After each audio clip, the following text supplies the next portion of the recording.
Welcome to the Mike White Podcast, where I, Mike White, share my conversations and book reviews through my journey to learn all that goes on in this amazing world.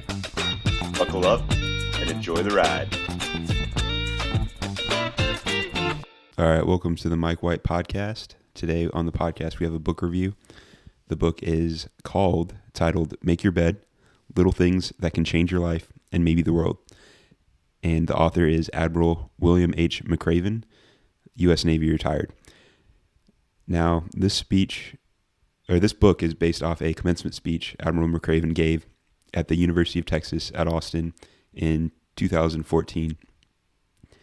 And I remember I was at UT at that point. I didn't go to the commencement, but I remember seeing the video on YouTube shortly after, and it ended up going viral. I'll include the link in the show notes, but that speech was a big factor in me wanting to be part of the Navy. I didn't look at it right away. I always had it kind of in the back of my mind, but seeing Admiral McRaven do his speech and the things he valued, his experiences made me want to work with people like that. And so that was a big factor of me eventually joining the Navy. But I'll go through chapter by chapter and big takeaways. I highly recommend you guys go ahead and grab a copy of the book. It takes less than a day to read, and it also includes the transcript of the commencement speech at the end. So chapter 1 is titled, Start Your Day with a Task Completed. So he goes into BUDS, which is the SEAL training, the initial SEAL training they have that has the very high attrition rate, and talking about how every morning first inspection was their bed inspection. So they'd have to stand at attention. The instructor would come in, look at the bed, and then the last thing he would do is like flip a quarter, and the sheets were supposed to be so tight, the bed made so well that the quarter would bounce high enough to where you could catch it in the air. And that was just the expectation, right? So there's a quote in here saying, making my bed correctly was not going to be an opportunity for praise.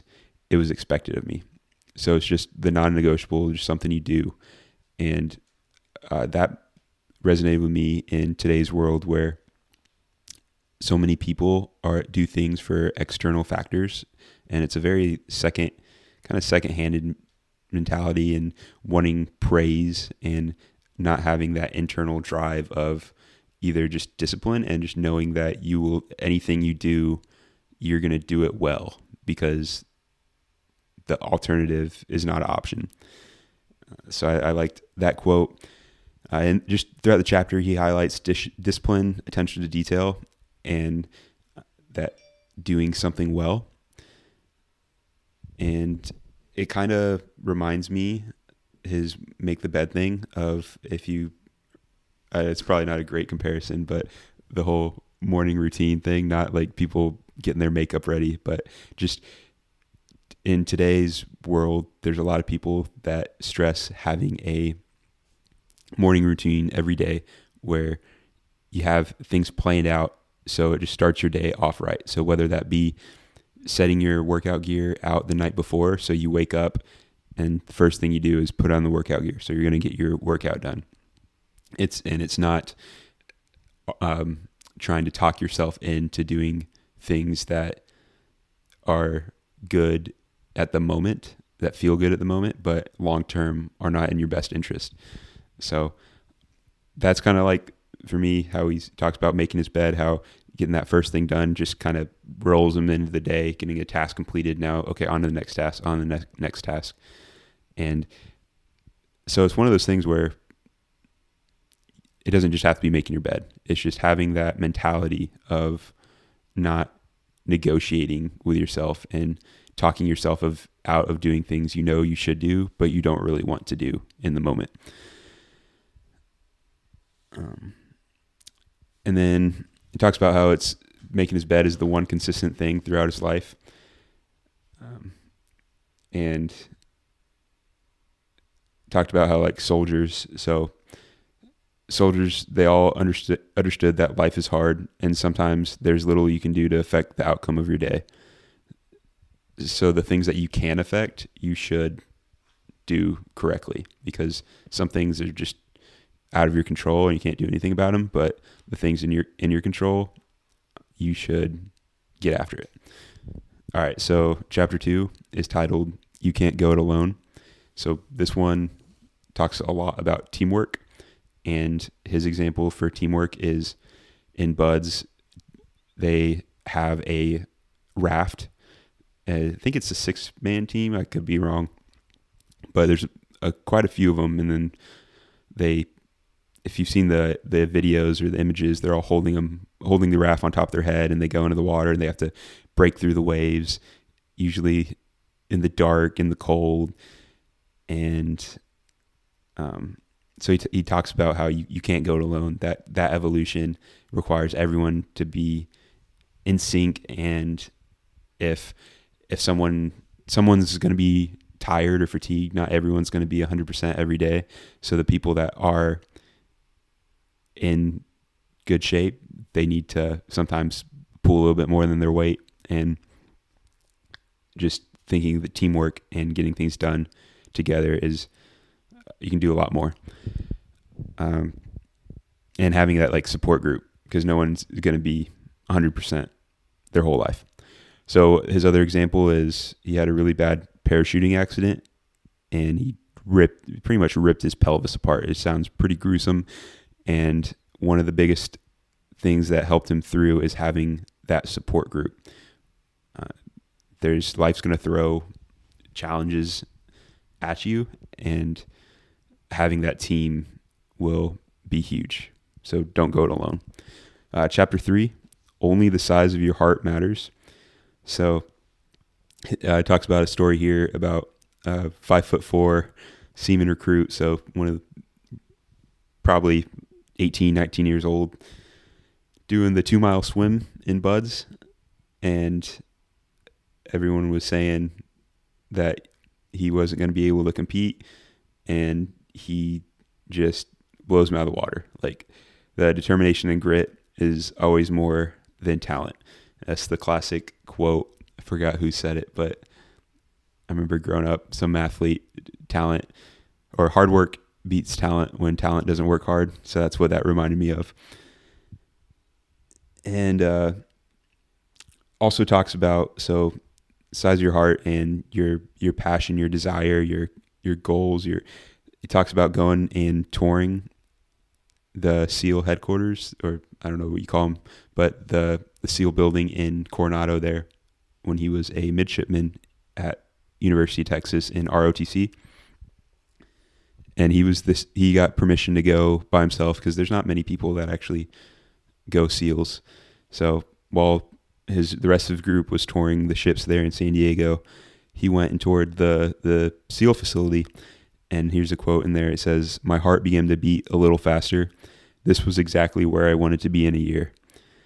And that stood out to me, because I think everyone would love to find that sort of career opportunity, challenge, where it physically affects them. Like, they know that not just, I think ultimately you need to use logic and reason, but those emotional cues you get are great indicators of, like, this is something I'm really excited about. This is something I really care about.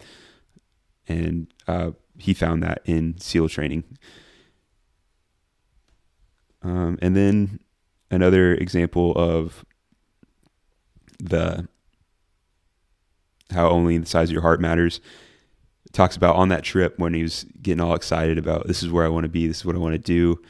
He saw this one gentleman there in the hallway, or the P-way, and looking at some pictures. They have all the pictures of the old SEALs, Vietnam era.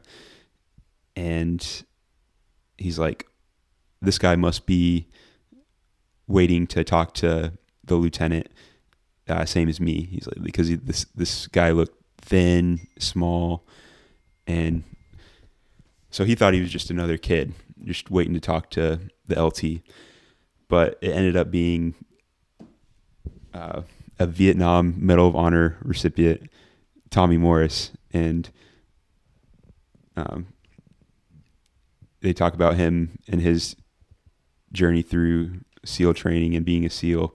He was always said to be too small, too thin, not strong enough, and is just a badass SEAL.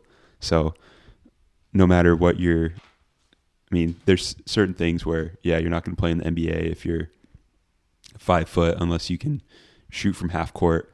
But a lot of the things in life are more determined by your grit and determination and your passion rather than just the pure talent alone. All right, so chapter 4. Life is not fair. Drive on.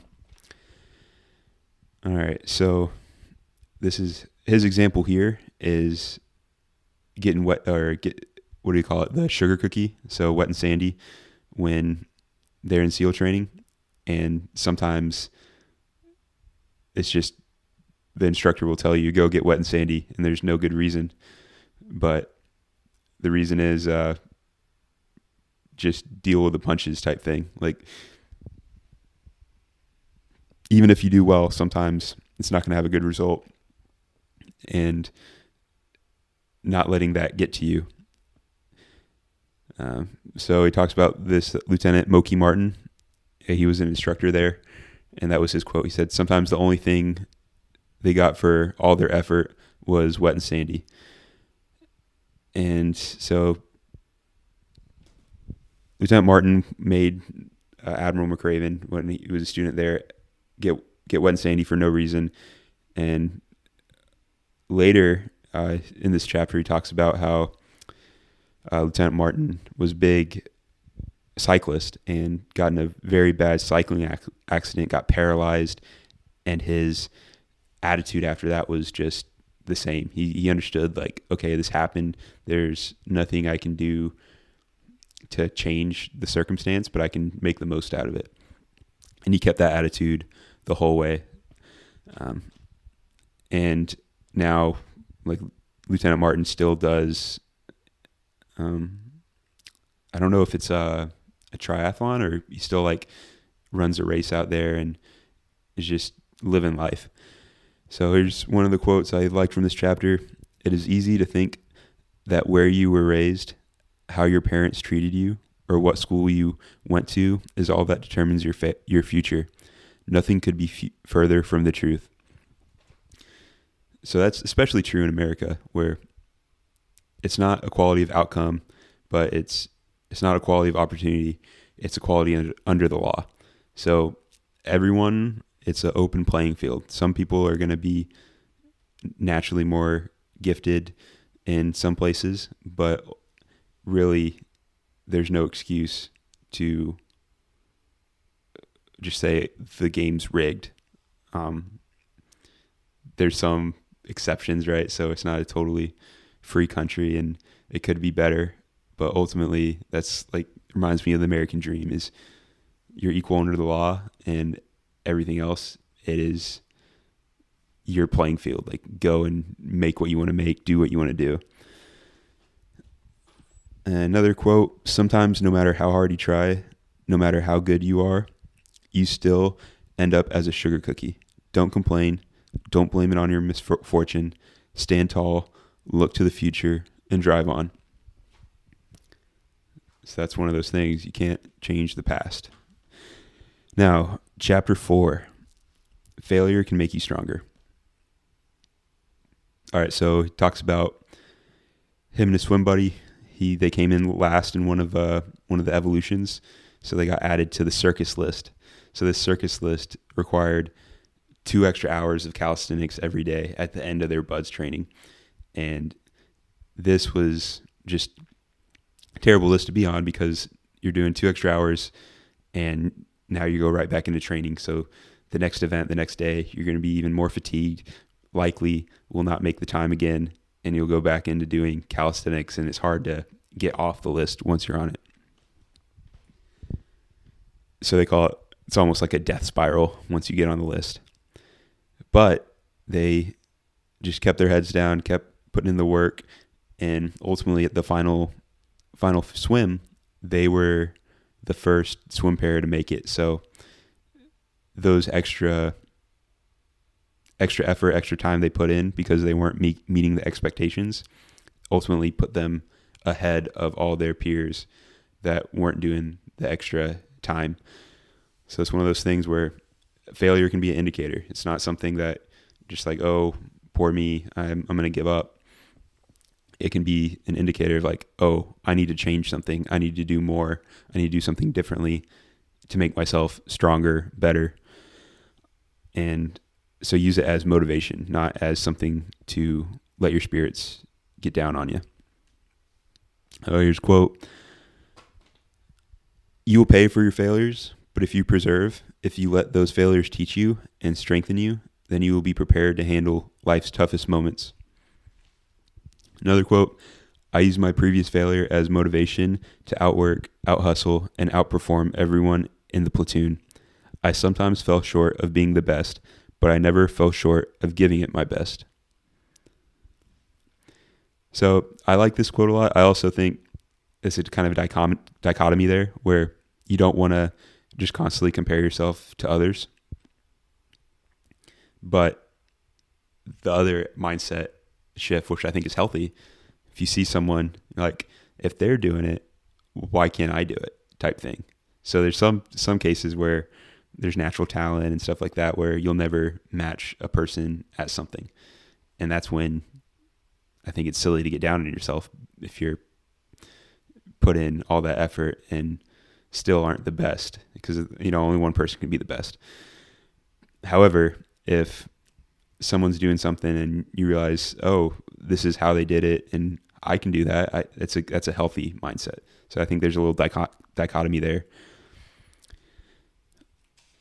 And then ultimately, one of his takeaways is just no one is immune from mistakes. You're going to fail at some point. So learn how to fail smartly and how to use it to make you better. Chapter 6, titled, You Must Dare Greatly. So his story here is the obstacle course, how at SEAL training, he never had an awesome score at the obstacle course. And one of the big things was a rope type climb down where they would do a certain way they'd climb like feet first and go slowly, just one step at a time. And then I forgot how he decided or someone told him or what, but one day he just went flying down head first and just totally is pretty risky, because if he fell, he could have gotten hurt and rolled, and it could have pushed back his training. But he calculated the risk and knew he could do it, or there was a very good chance he could do it, and he just went head first and broke the record. So it's one of those things where the quote is, those who live in fear of failure or hardship or embarrassment will never achieve their potential. Without pushing your limits, without occasionally sliding down the rope headfirst, without daring greatly, you will never know what is truly possible in your life. So that was chapter 6. Now chapter 7 is stand up to the bullies. So it talks about doing night swims off San Clemente Island in California in buds, and right before they do the swim, they get briefed on all the sharks out there. There's great whites and all these other types of sharks. And how, so I'll start off with this quote. So, quote, our goal, which we believe to be honorable and noble, gave us courage, and courage is a remarkable quality. Nothing and nobody can stand in your way. Without it, others will define your path forward. Without it, you are at the mercy of life's temptations. Without courage, men will be ruled by tyrants and despots. Without courage, no great society can flourish. Without courage, the bullies of the world rise up. With it, you can accomplish any goal. With it, you can defy and defeat evil. So, they had to have courage to swim in the water, knowing that they're doing this because they want to be SEALs. It's required. It's part of the training. There's also the risk aspect of it, right? So calculating the risk. And then the other story he talks about with the bullies is he was there when they put Saddam Hussein in jail. So the former leader of Iraq, and just how much of a bully he was, and how you could tell just the people that answered to him were just totally scared and just sheep and intimidated and just did whatever he really wanted them to do. And just how you got to stand if those people go just, what do you call it? Just like Hitler or Mussolini, like you keep forgiving them or kind of caving in little by little, they're not going to stop. So, quote, bullies thrive on fear and intimidation. Bullies gain their strength through the timid and faint of heart. So don't be sheep, have values, and stand up for those values and principles. Chapter 8, Rise to the Occasion. All right, so this one talks about an evolution in buds, one of the more riskier ones where they have to do a night dive and simulate putting like a device on the keel of a ship. So it gets gets super dark under the ship when there's no moonlight, nothing, and you can't see anything, and all you have is your compass and a little chem light. So, quote, no matter how dark it gets, you must complete the mission. So just having that focus and that drive and not worrying about the dark times, kind of not worrying about them, but pushing through and realizing that as something that happens. Quote, at some point, we will all confront a dark moment in life, if not the passing of a loved one, then something else that crushes your spirit and leaves you wondering about your future. In that dark moment, reach deep inside yourself and be your very best. And he also related this to losing soldiers and just how terrible that is, and how it's just completely terrible. But he realized that you don't want to lose them for nothing. So keep pushing on if there is a valid mission and something you believe in, to not give up on it. And this is very, so I guess a lot of opinion can get in there with losing soldiers, and if something actually is a beneficial mission and what is not. So that's why it's so important if you're going to war, if you're putting people's lives at risk, that this is truly necessary. Because if not, I don't know how I couldn't live myself if I sent in just people to die for no reason. So that should be not taken lightly at all. And that's that's not in the book. That's my opinion on that.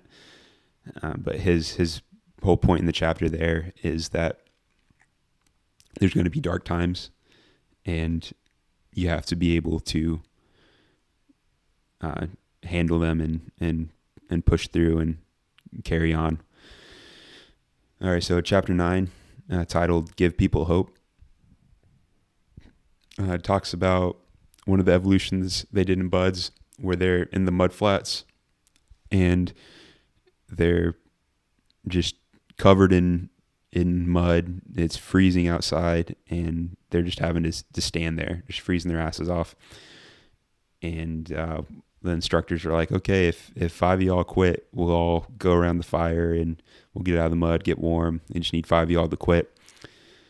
And you could see some people start kind of moving around like they're going to leave, and one guy just starts singing in the mud, and I'm sure it's one of those raunchy military songs or inappropriate. He doesn't even put it in the book, but starts singing, and it gives people that hope, and that they're together with the team, and no one quit. So his quote there is, We will all find ourselves neck deep in mud someday.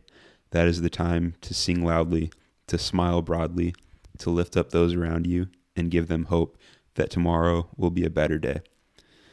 So I think it's good. I also am a little conflicted here where I'm not a big fan of hope as a word. I always prefer reason and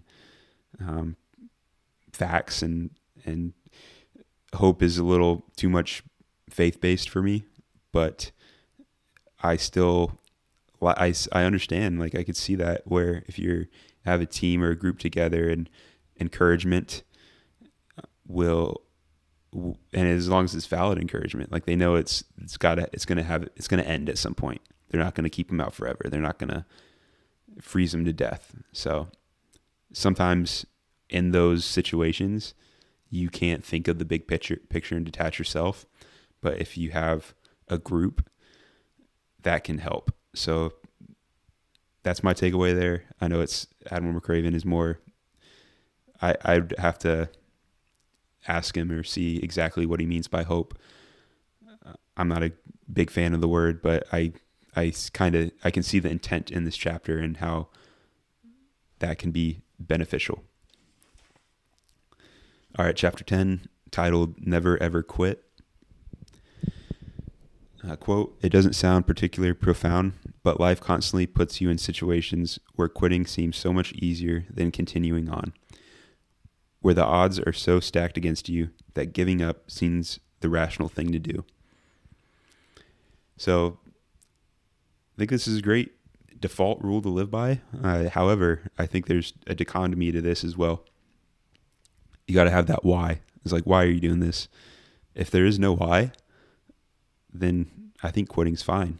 Or if you realize it's no longer your why, and there's a valid, rational reason for that, then I think everyone quits at some point. Everything, like even at some point, Tom Brady, he retired, but he quit, right? So is he a quitter?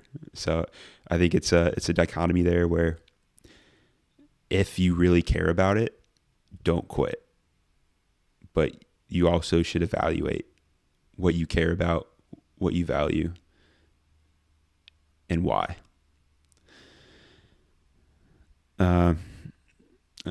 Another quote, "Life is full of difficult times, but someone out there always has it worse than you do. If you fill your days with pity, sorrowful for the way you have been treated, bemoaning your lot in life, blaming your circumstances on someone or something else, then life will be long and hard. If, on the other hand, you refuse to give up on your dreams, stand tall and strong against the odds, then life will be what you make of it, and you can make it great." So this is where I think he clears up, like I was saying, how there's kind of a dichotomy, but this, I don't think there's a dichotomy. When you don't give up on your dreams, like your dreams are your values. You should evaluate your dreams and see if they're still your dreams. But if it's something you really care about, go get it. All right, and then, so that's it, the 10 chapters, and then he prints the transcript of the speech at the end. I really enjoyed the book. Like I said, it was a huge part of why I wanted to be in the Navy, is to be surrounded by people that had this sort of mindset. So I hope you guys pick up a copy of Make Your Bed, Little Things That Can Change Your Life and Maybe the World. And don't forget to watch the speech on the show notes. See ya.